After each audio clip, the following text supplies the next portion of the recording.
পা টিপে দিতে হবে, গা চুলকে দিতে হবে। বাবা আসবে, বাবাকেও এরম করবে। দাঁড়া করছি।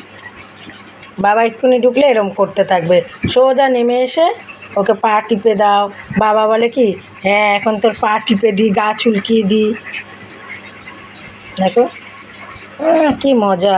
পা টিপে দিতে হবে, তার গা চুলকিয়ে দিতে হবে, মাথা চুলকিয়ে দিতে হবে। ও কিছু করতে চাইছে বা করতে পারছে না।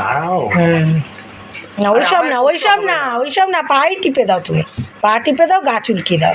ওইসব না, গালে হাত দিও না, ওর গালে হাত দিও না। ওর সুন্দর না, ওর নষ্ট হয়ে যাবে সৌন্দর্য। ওর গালে হাত দিও না, না না, মুখে হাত দিও না।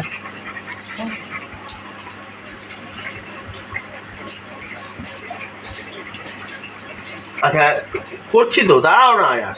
হ্যাঁ করছি আমি। করো, থামবে না, থামবে না, একদম থামা যাবে না।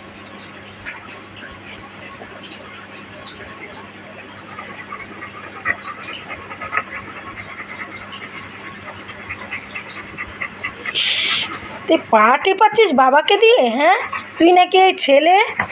কী রে, তুই নাকি ছেলে? ছেলে ওই বাবাকে দিয়ে পা টেপাচ্ছিস?